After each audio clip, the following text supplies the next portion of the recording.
1930 का बना ये घर कराची के उस इलाके में कायम है जहां मुसलमान, हिंदू, पारसी, ईसाई कभी साथ रहा करते थे। ये घर मुख्तलिफ मकीनों से मुंतकिल होता गया और अब इसे तारीखी विरसे के तौर पर अवामुन्नास के लिए खोला गया है। हाथ की बनी टाइल से आरास्ता इस घर का दालान हो या इसमें रखा हुआ ये झूला, पुराना ग्रामोफोन हो या फिर आरामदेह कुर्सियाँ, इस घर में रखी हर चीज एक तारीख रखती है जिससे यहाँ आने वालों को एक खुशी मिलती है। सारा माहौल इतना कोई खूबसूरत, इतना रोमांटिक तरह का है सारा, मतलब पुराने ज़माने में जो है ना वो लेके जाता है। तो मेरे ख्याल में तो कराची की सबसे खूबसूरत बिल्डिंग है ये।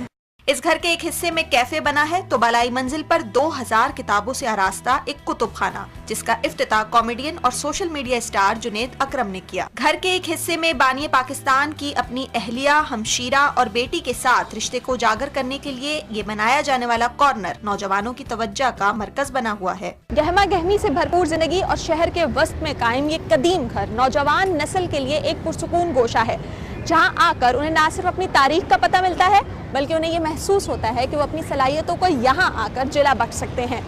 कैमरामैन मंजूर हुसैन के साथ सिद्रा डार, न्यू न्यूज़, कराची।